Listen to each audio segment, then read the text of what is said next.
Hi, everybody, and welcome to episode number 33 of Circle of Fellows. This is a monthly broadcast from the International Association of Business Communicators, in which a group of fellows get together and address the editorial theme of the month for IABC.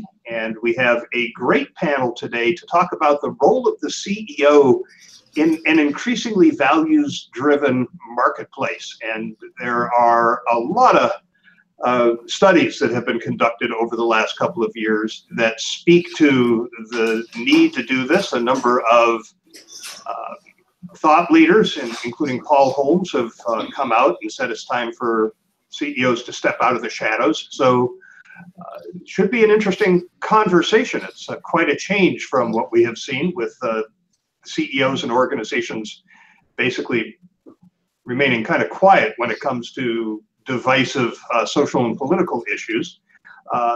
Want to let everyone know that you can participate in this if you are watching live by sending a tweet and including the hashtag COF33. That's for Circle of Fellows episode number 33. So COF33.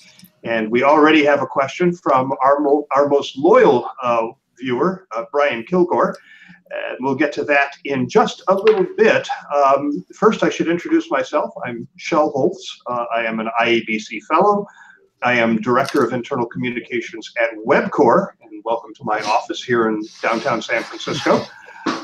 And I am the host of the For Immediate Release Podcast Network, where the podcast for Circle of Fellows resides. We have three fellows joining me today. We were supposed to have four. Dr. Amanda Hamilton-Atwell was going to be with us from South Africa, but Amanda unfortunately took ill. And I'm sure we all hope that she is feeling better and will be able to join us in an upcoming broadcast. But we won't be without commentary because three terrific panelists remain. And I'm going to ask you to introduce yourselves. I'm going to go left to right as you appear in the thumbnails on my screen, which may not be the same way it appears on your screen. But Ned, that makes you first. Thank you, Shel. I'm Ned Lundquist. I am a communicator living in Springfield, Virginia. I work for a company called MCR and also have my own consulting business called Echo Bridge. And I'm really pleased to be here today. Thank you, Shel. Thank you, Ned. Good to have you here. Jim, you are second. Good morning. Good to be with you. Thank you, Shel, for the invitation and a chance to talk about this really vital topic. I'm based in Minneapolis, Minnesota. I have clients in every state and much of Canada, and some international clients beyond that, but mostly it's U.S. and Canada. I'm always looking for trouble, and that's generally when you meet me, except in programs like this. I work a lot with chief executives and senior executives who are in trouble, often of their own making. So that's me. Thank you. Great. And Letty, you are last to go. Thank you, Shel. Good morning. I'm very glad to participate in this panel. I'm Leticia Narvaez. I'm based in Mexico City, and I help organizations build communication bridges strategically. I'm a founding partner of my own consulting firm on business communication, social responsibility, reputation management, and change management. So that's what I do. Excellent. So let's jump into this topic. And I want to start with a couple of paragraphs from a recent New York Times article that points out that 64% of people say that CEOs should take the lead on change rather than waiting for government to impose it. This is citing the results of the Edelman Trust Barometer, a poll of 33,000 people across 28 markets around the world. The poll found that 84% expect CEOs to inform conversations and policy debates on one or more issues, and 56% said they have no respect for CEOs who remain silent on important issues. And to that, I will add that last year's Trust Barometer from Edelman in 2017 found that 75% of the world population believes that companies should balance their pursuit of profit with actions that improve economic and social conditions in the communities where they operate. I know from a lot of reading that I have done on this, that this is driving people to make decisions about who they will work for, who they will buy from, and who they will invest in. So what does this do to the role of the CEO, especially in terms of that person's obligation to essentially be the chief spokesperson for the organization? I'll go first. I was in India once talking to the CEO of an airline, and I asked him who was in charge of communications for his company, and he said, I am. Now, I know he had some agency support, but he had this idea that he, and he alone, was ultimately responsible and accountable for communicating with his key stakeholders. And I was really impressed by that, and he didn't hesitate to say that.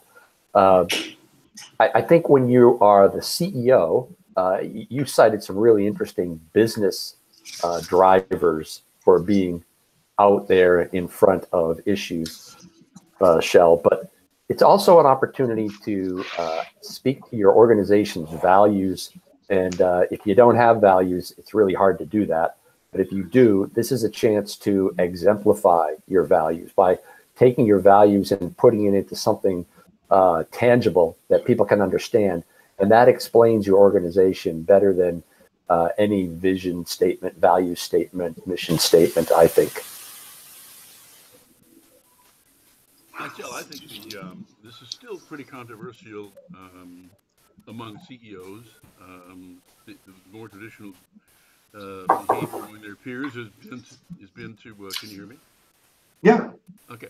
It's been, to be quiet and let others do the talking. But I think the statistics you cite are really powerful because times are changing. And CEOs are going to have to get used to this. I think the issue for us as communicators is we really have to do our homework about this sort of thing. One of the 3 articles that's published in Communication World this month, apropos of this particular topic, uses Nike as an example. And Nike, of course, in the last half a month has lost, what, 12.5 executives because someone's finally stood up and said, hey, you guys are behaving badly, you have to go. And they went. So one of the things, there are some risks in people doing this. And one of the risks is that we really have to do due diligence on who's going to stand up and talk, especially the CEO. Because the trend is, and what often happens is that their public statements trigger internal statements that become external.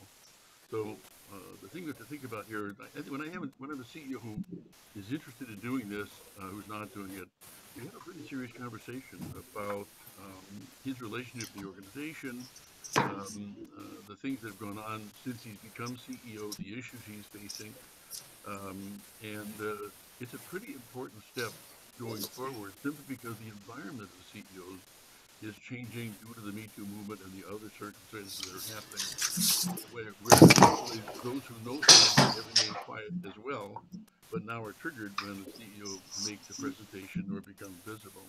The other thing I'd mention about this is some CEOs really like to do this, and they're rogue, and once they start talking, they can't shut up. But I'll talk more about that. Anyway, things to be cautious about. Letty, Yes. I know this is something that we've been talking about a lot for several years now in the U.S. I don't hear a lot about it outside of the U.S. Is this something that CEOs in Mexico and Central America are grappling with? Yes, they are definitely starting to speak much more than 10 or 15 years ago. There was a study that Weber Shandwick developed last year. I don't know if you are aware of it, but it was very interesting because although it was mainly focused on the American people, they also asked some people around the world in different countries. And there is a definite assertion that, yes, the CEO should speak more because they really contribute to shape the external environment, to shape different current issues. and it's not well seen that they do not speak, that they remain silent, because it's like a tacit approval of what's going on. There have been many examples of CEOs that have spoken when they do not agree with different issues. What I really think is that what the CEOs speak about, it should be aligned, and they should develop the business case. They should be aligned with their business and with the values of the company.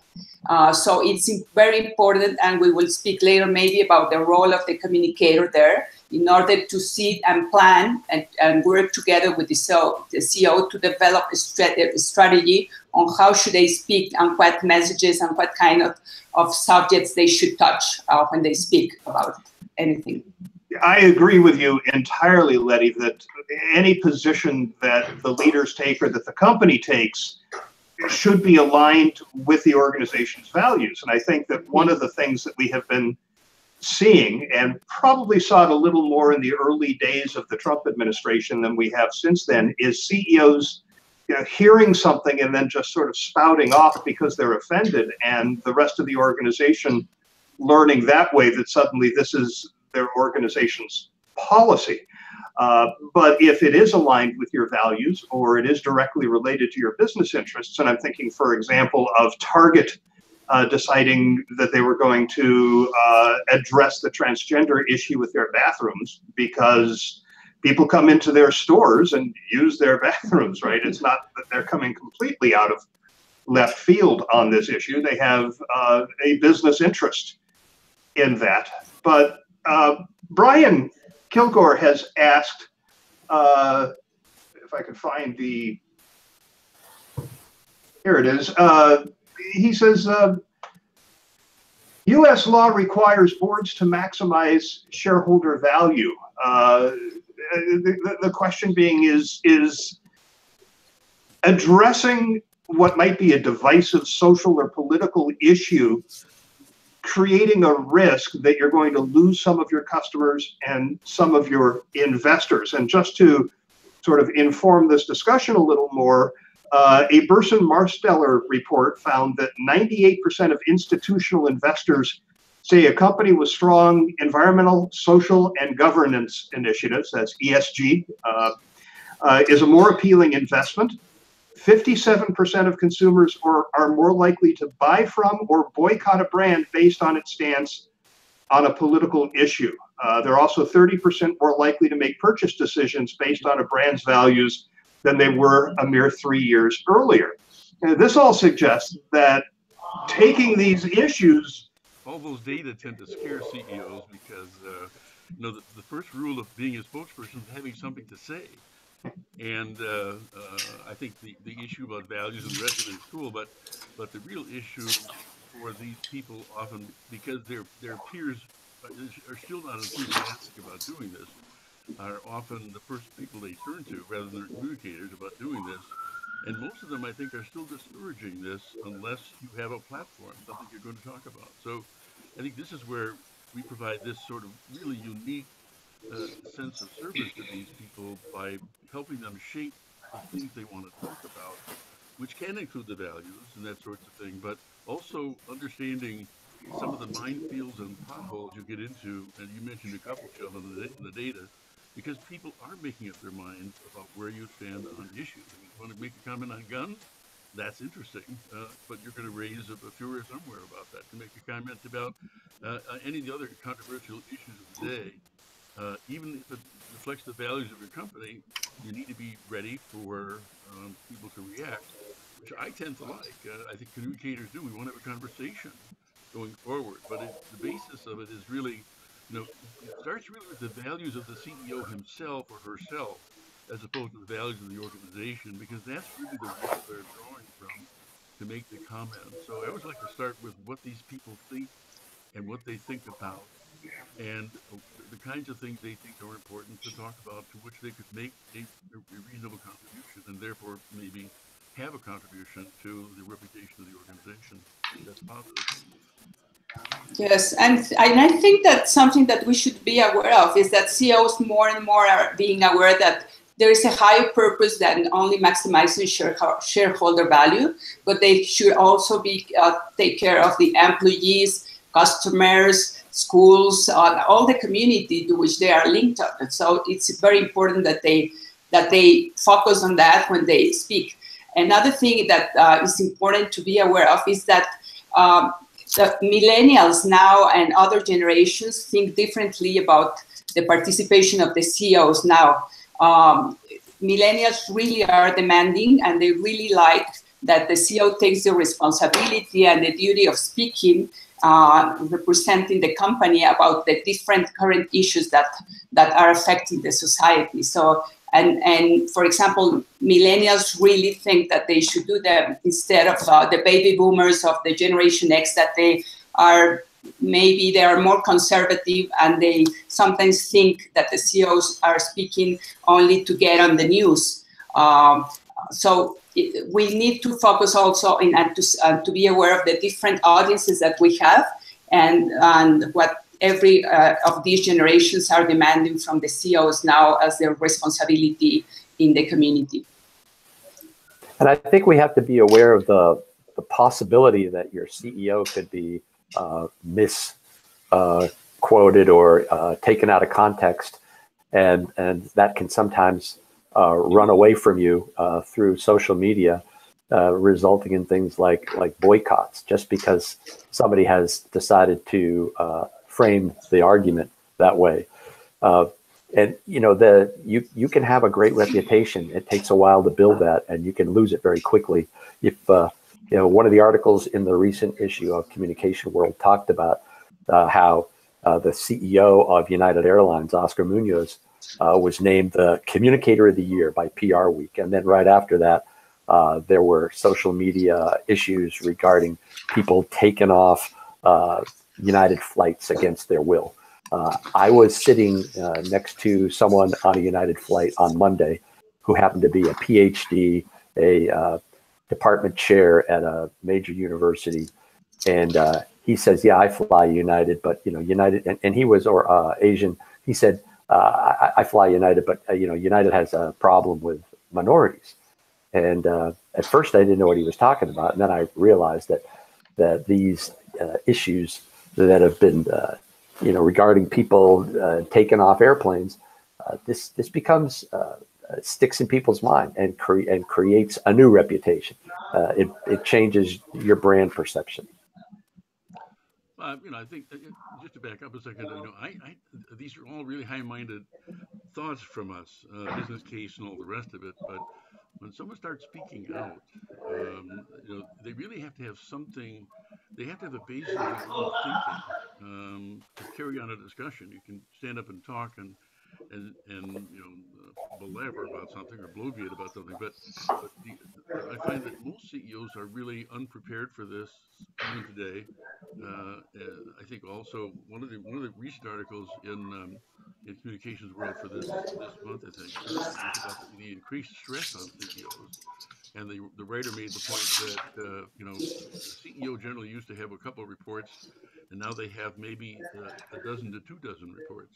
Along with that, the list of issues that CEOs are being involved in has expanded dramatically. I mean, in the old days, we used all kinds of spokespeople from within the organization to do the talking, some of the talking we're talking about today. But because there's pressure on from what I call non-operating activity, the job of the CEO has really changed, and there's a lot to think about.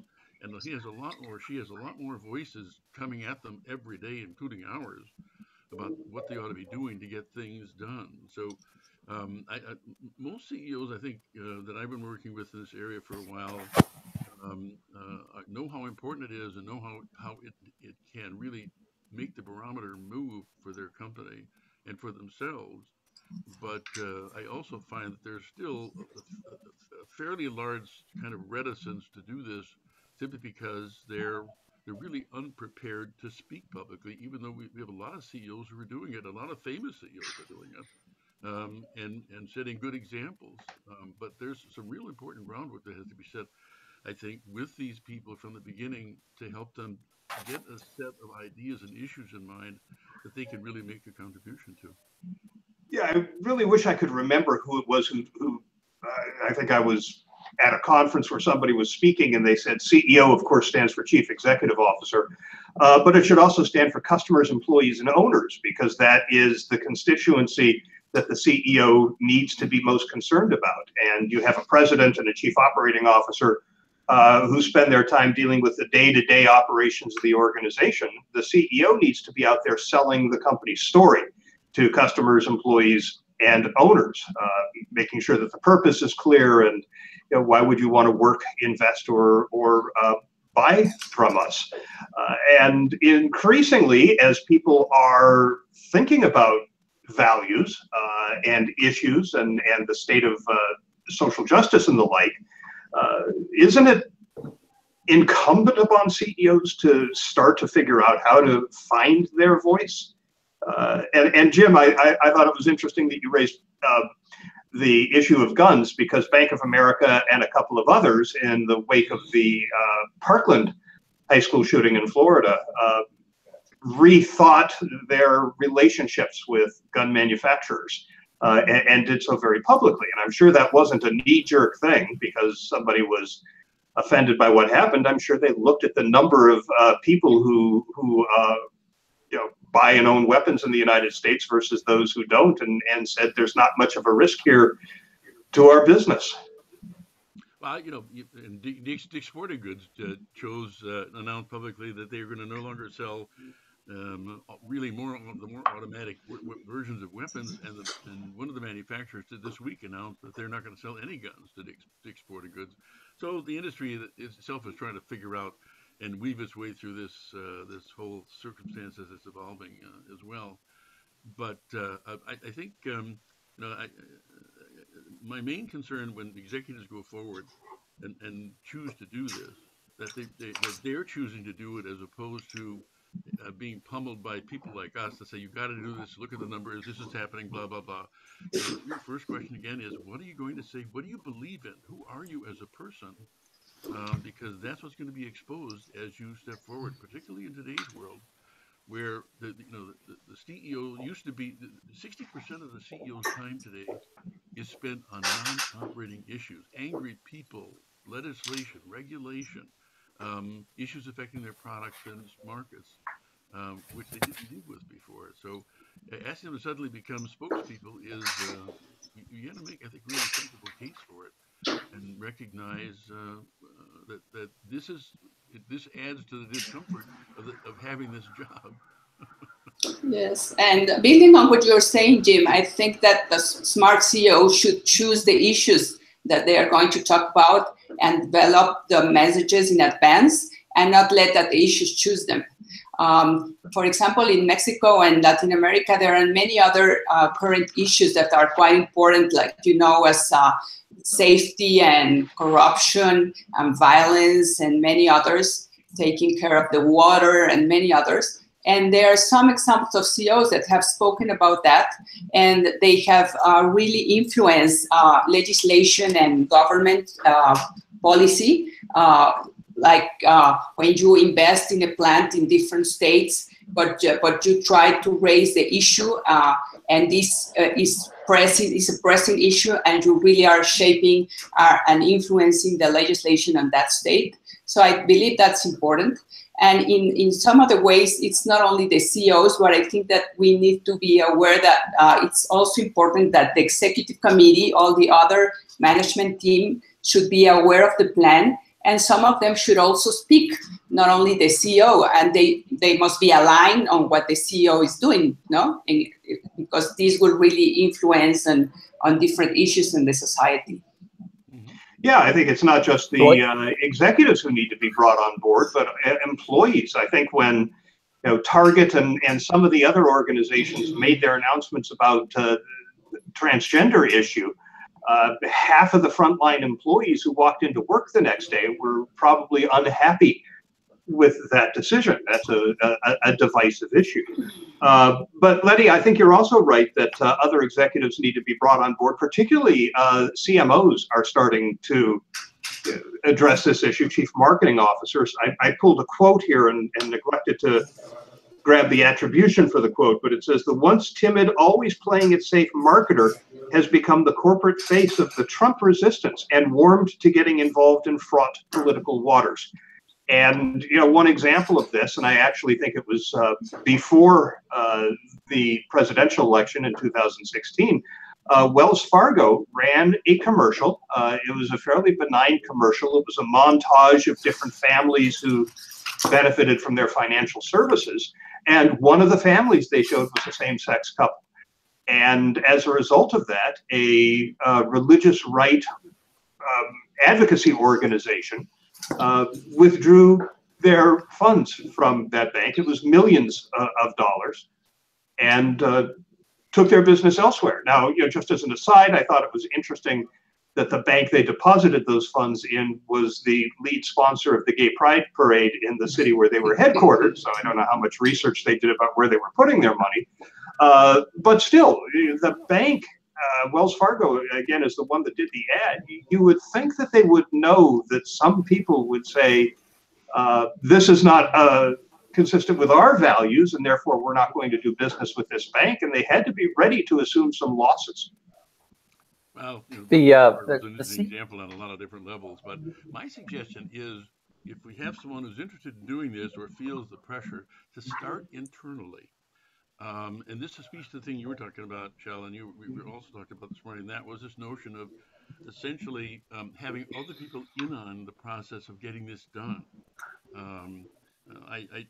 Every year, one, two, or three business organizations publishes the main reasons that executives lose their jobs each year, and the list is pretty understandable.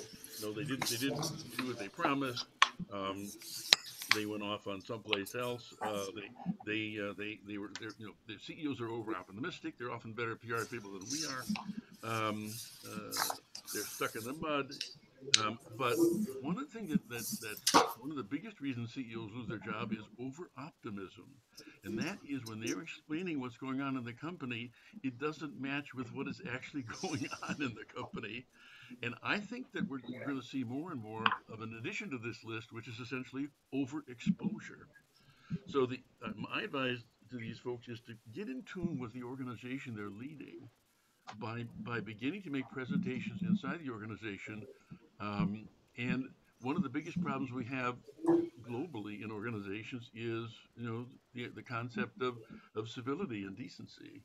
And this is a topic that most of these people can talk about as a calming factor inside the organization, and sort of get those muscles working in practice and get some reaction from people who are on their side and who they can trust, who can talk about these things. Going straight to customers can be pretty risky.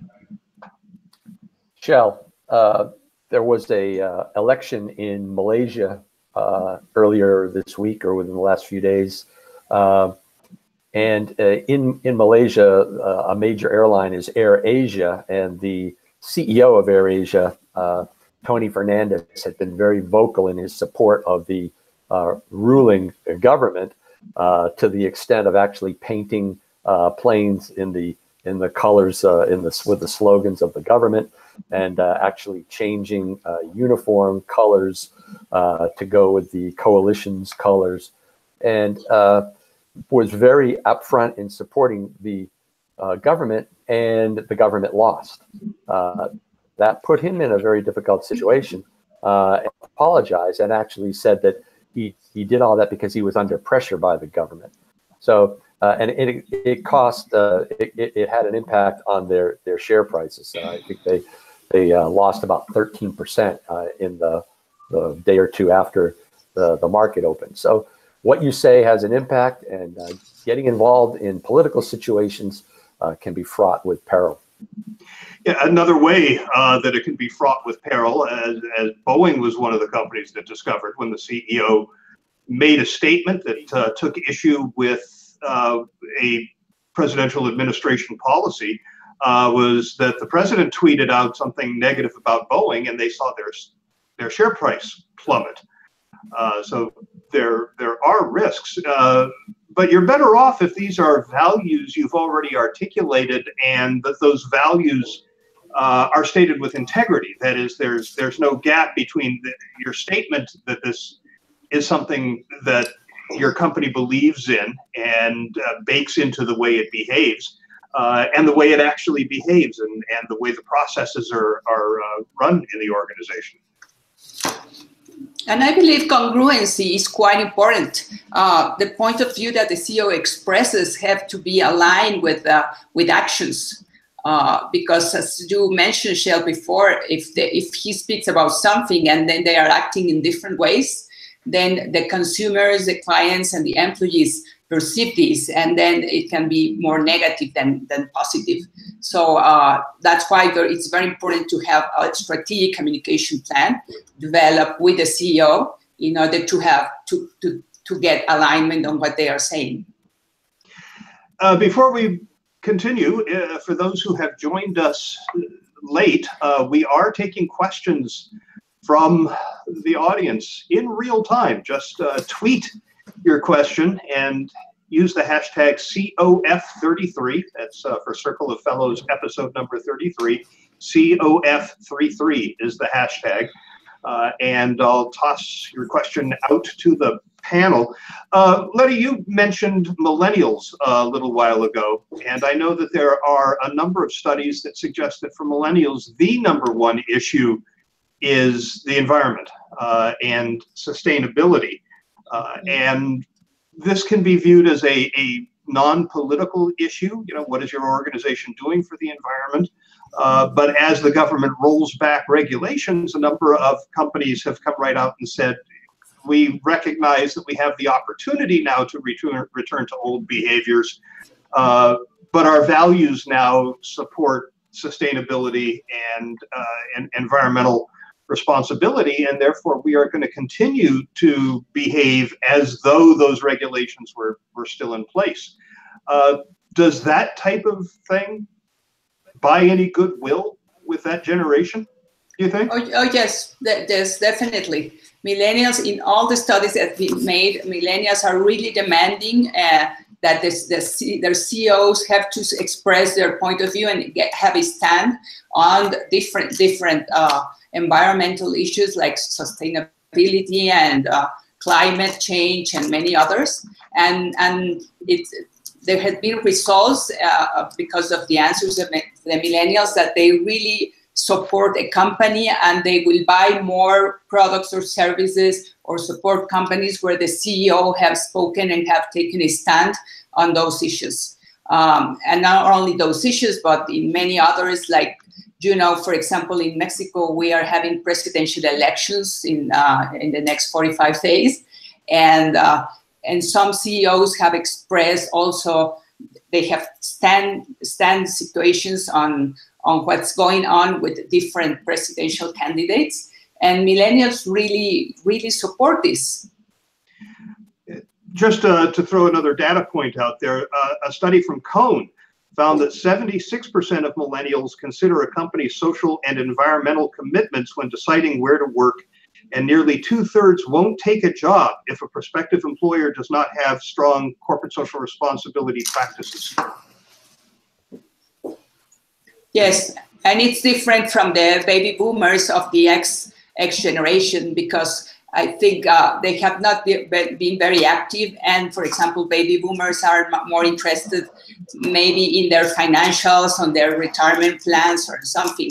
But definitely millennials stand out for demanding this and working and supporting more companies where CEOs have really presented a stand on this, on corporate social responsibility.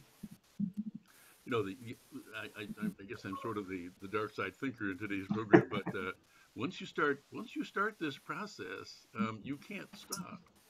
Once you open your mouth, you're going to be asked constantly to pontificate about anything that's out there, and that is often the hardest part of this. That once you let this loose, you can't easily put it back in the bottle. It's interesting to me discussing, especially companies that had, you know, that start off on this foot because they have lots of great things to talk about, and then something happens and they don't have a lot of great things to talk about. They got a lot of bad things to talk about. The only reason I raise this point is because one of the things that we tend to suggest almost immediately is some kind of training for these people who probably have not had much training in public presentations and things, or at least it's been my experience. I just a caution on what you suggest. I have yet to meet a senior person who felt they needed training of any kind. But and I remember working with one senior executive at a company, and he actually stood me up. I went to Florida from New York to visit with him. Didn't show up. We made 3 different visits to different parts of the country, and finally he comes back to the home base, which is not that far from my office, and we set up a morning to talk. A 3-hour session. He shows up in the last 15 minutes of that session. Real nice guy, and I actually know him, but he showed up to say that he was sorry that he couldn't participate in my previous efforts and that sort of thing. And I said, well, what's the story, George? And he said, well, actually, my wife was on my case from the start of this idea. She said, I've been married to you for 31 years, and I can't train you to do anything. What can a guy you don't even know do in 45 minutes? And so I said, well, George, we were talking about coaching. He said, oh, coaching. I can always use some coaching. So when you start introducing this to people at that level, think about how they look at this stuff. And it seems like a minor point, but it really is a major point with these very busy and very stressed people. It seems to me we're talking about something at very high level that they need some high level advice to do, not just PR advice. Well, I think there are always going to be certain CEOs that are just natural speakers, natural.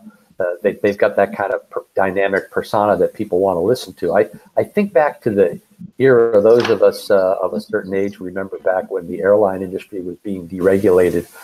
And the CEO of American Airlines, Robert Crandall, was really an out-front executive and was whether you agreed with his position or not, you had to appreciate and respect the fact that he was being a thought leader. And I think that helped build not just his own personal reputation, but the reputation of the company. You have to think that there's a role for the communications people in the organization as it relates to the issue of articulating your views on social, political types of topics.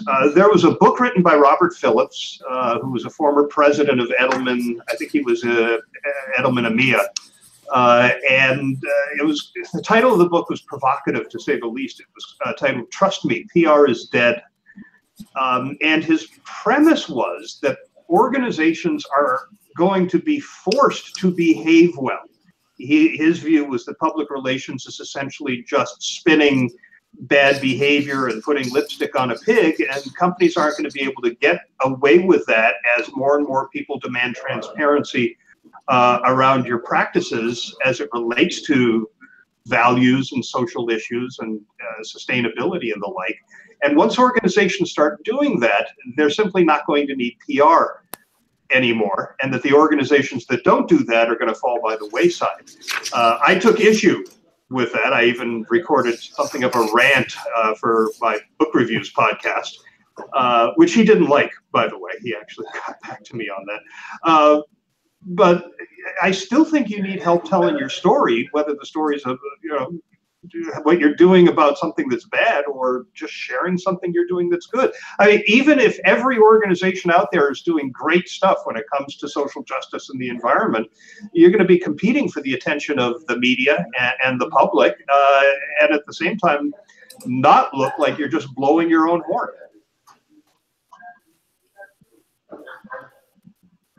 Nothing. Okay. I think your opening comment about the role for communicators is we really are probably the most essential ingredient in the CEO's success in moving down this pathway, because we're one of the few functions in the company that really listens to what's going on and has ideas of what people are thinking, saying, and doing out there.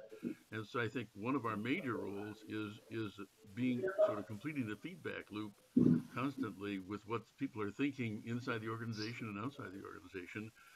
but the purpose of it is to provide the executive with options of things to think and talk about based on what the intelligence, you might say, we're bringing back or constantly bringing to this individual and the people around him or her. So we play a vital role in these two sides of it. I think understanding what's going on and what the impact is, but even more essentially, helping these individuals understand the opportunities they have. I call them options that they might consider seriously adding to their collection of topics they want to talk about. Yes, and also because. Go ahead, Letty. Yes, yes, and I also believe that the role of the communicator is quite fundamental here in reminding the CEO about that he needs to defend the values and the reputation and the conduct of the company, and in developing all these messages and this strategy, not only for their external audiences, but starting with their employees. Because it's when they will really see that they have someone there representing them that stands for the philosophy and the values of the company externally, and that he is not silent about that. So it's our own role, our communication role, to be there at all times, before, during, and after the CEO speaks.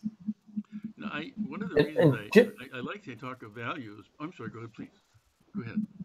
Jim, you had mentioned that the CEO has to sort of speak from his own set of values, and Shell, you're mentioning we need to define the role of a communicator here. And I think what this comes down to is the importance of the relationship between the communicator, at least the lead communicator, and the CEO. The communications person can only be as effective as that relationship with the leadership, in this case, the top leader of the company, allows him or her to be. No, I think this is a really critical point. One of the things that when I'm talking to our colleagues on various topics, especially about getting more attention, getting access, and having more impact, I often ask, how many in the audience actually study leadership? It's awfully arrogant of us to walk in and jibber jabber about all these data that we have and the things that we like from our perspective, but we have very little understanding of who these people are, why they're in a leadership position at all, why would someone want this frickin' job,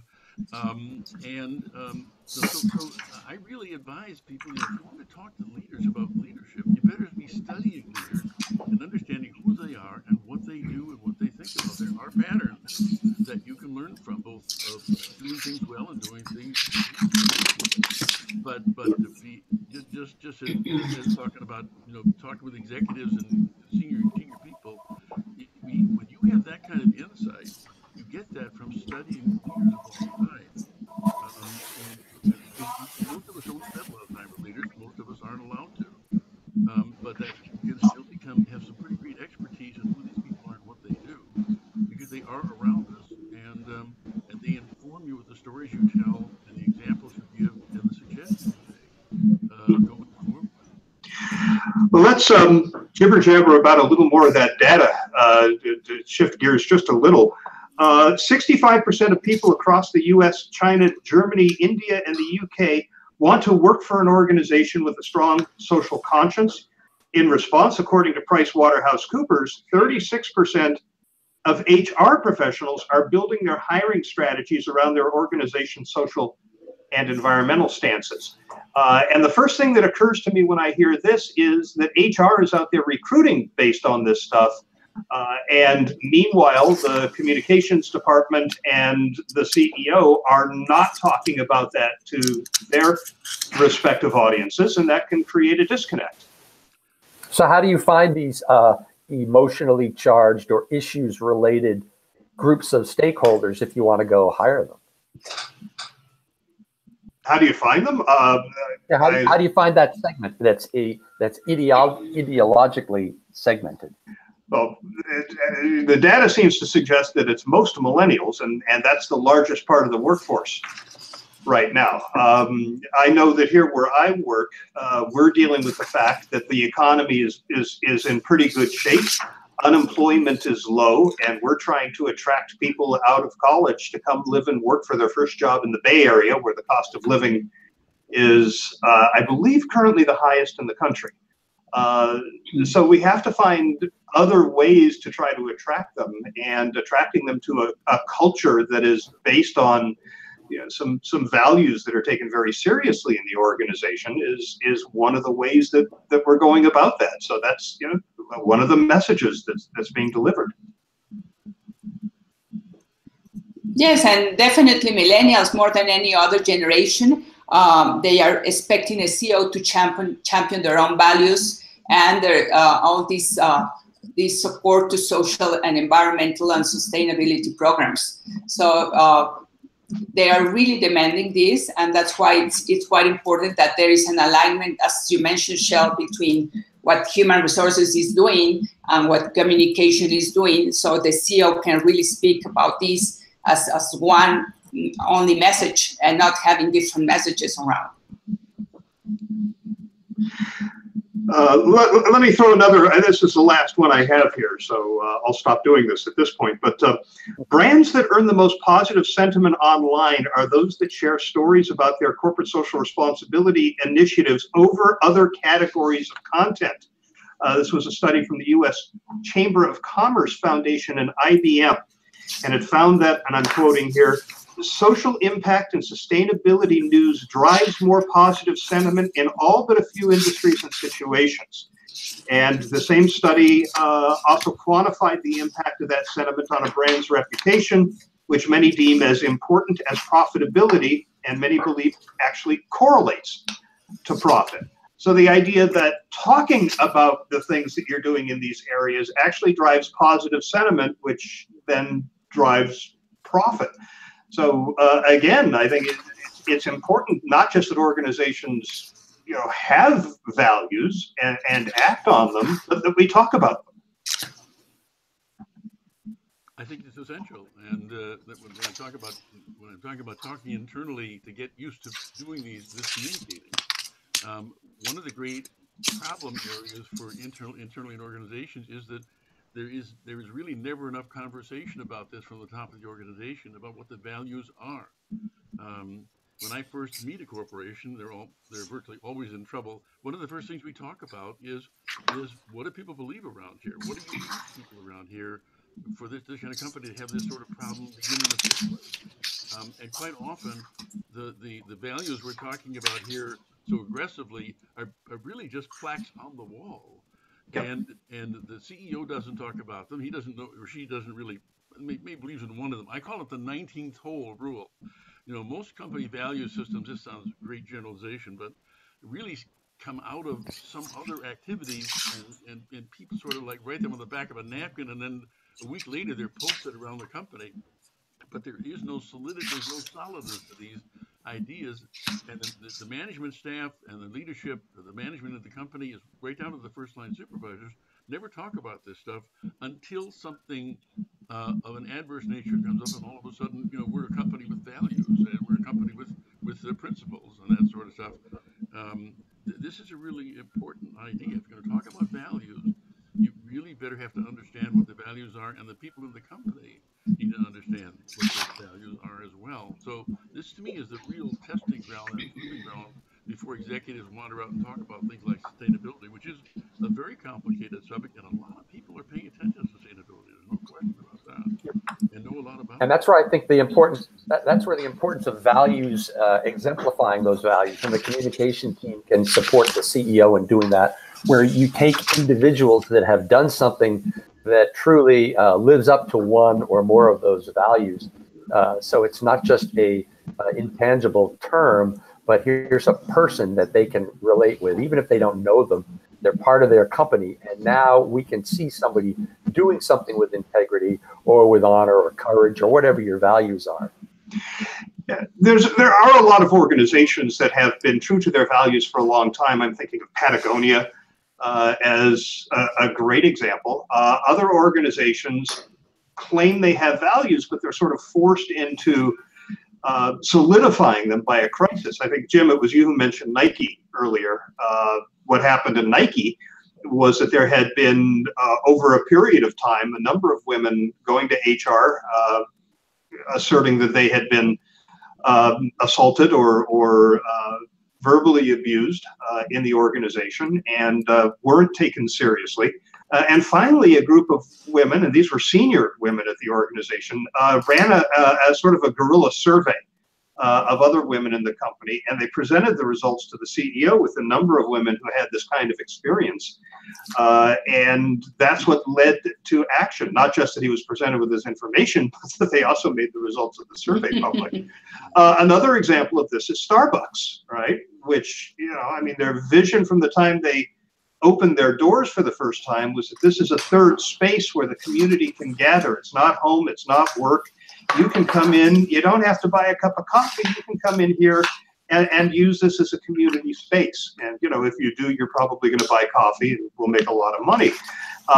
When a couple of black men were in one of the stores waiting for a friend and not buying anything yet, but asked to use the bathroom, the manager called the police. They were arrested. The reaction of the company was first to fire that manager, second to apologize directly to the men. The CEO did that himself. Howard Schultz, the chairman, has come out and said our bathrooms are open to anybody who needs them. That was a more recent response. They're also closing all of their stores so that they can conduct implicit bias training, not your typical, you know, diversity training, but training on this idea of unconscious bias. And, you know, there are people who are saying it's inadequate, it's not enough, there needs to be ongoing efforts. But it certainly has calmed the protests and sort of staked out that territory now for Starbucks to continue demonstrating their commitment to their original philosophy of being an open third space for the community.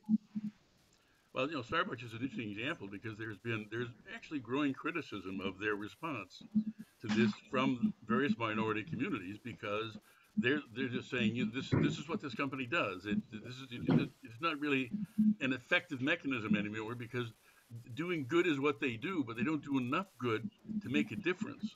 And I mean, there's been some very acidic commentary on the companies, you know, promoting this closed offer. It's going to cost them $50 million to close their stores. Well, you know, they got $50 million they can do this with, you know, that kind of thing. Why not $50 million raising the minimum wage in certain places might be a bigger contribution. So I guess the lesson is, you know, when you start going in this arena and it makes you feel really good, it isn't necessarily going to turn out quite the way you planned it.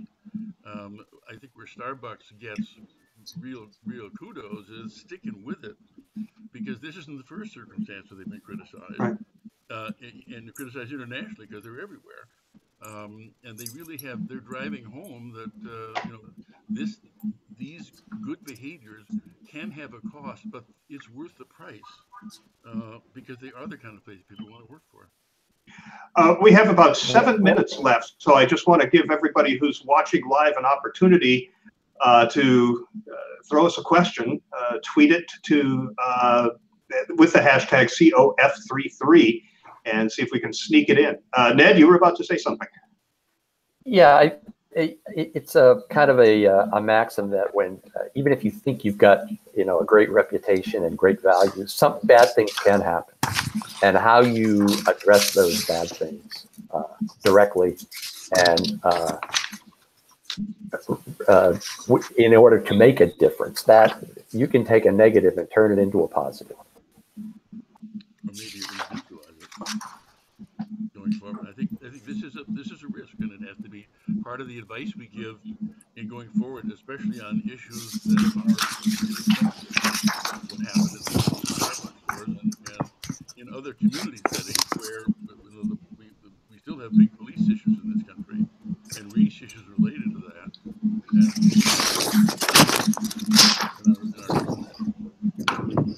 And there are some strategies and some actions that you can take in order to prevent that as much as possible, like ensuring, for example, market intelligence is up to date before speaking, that you really have the correct information because before the CEO speaks, that you strongly consider the employees and prospects, that you have the the pros and cons, and you present this to the board.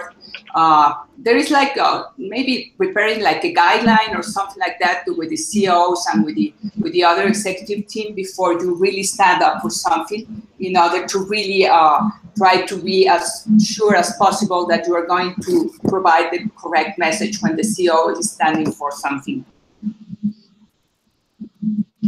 It's interesting. I was just doing a quick search and I found this from May 15th, 2 days ago, put out over PR Newswire. Gen Z is bypassing the traditional political system and focusing on consumerism as a channel for change. This is a new study released today. It's titled "Dollars and Change, Young People Tap Brands as Agents of Social Change." More than 76% of Gen Z, these are the ones who are following the millennials, has purchased or is open to purchasing a brand or product to support the issues that the brand stands for.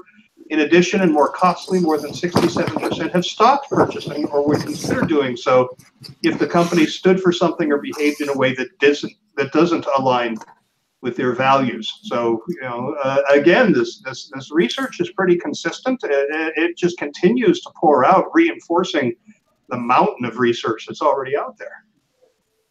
But so if you want to take on a social issue, how do you determine what's the right one for your company or your organization that aligns with your market and your stakeholders and your values, and you can actually do something that moves the dial?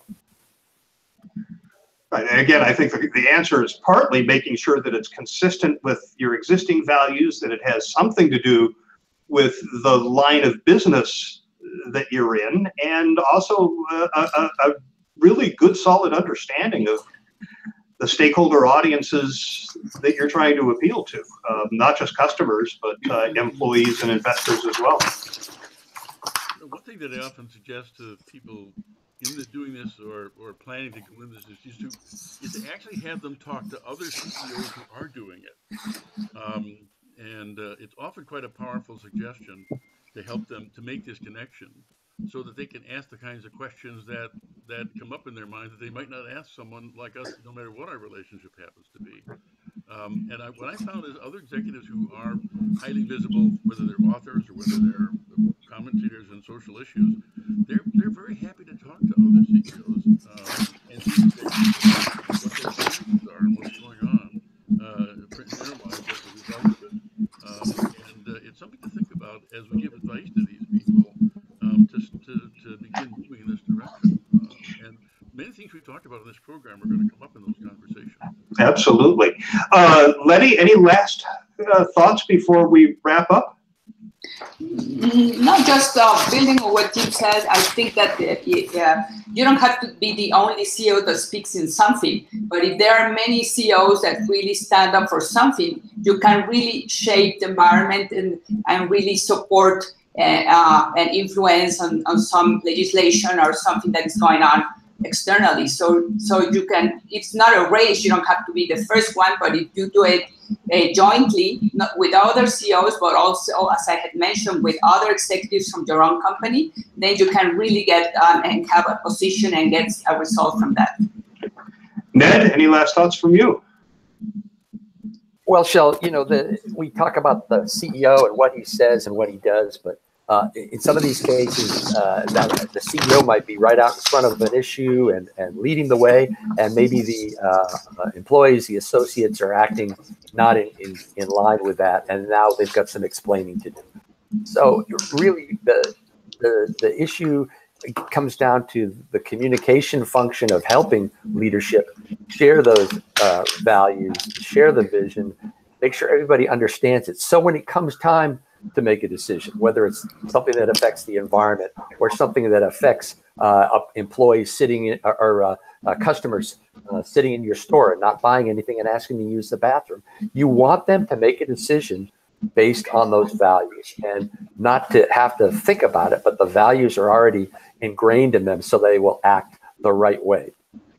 Great. And that takes us to the end of our time. I do want to let everyone know that the next episode of Circle of Fellows, episode 34, is scheduled for this same time, noon Eastern, on Thursday, June 21st.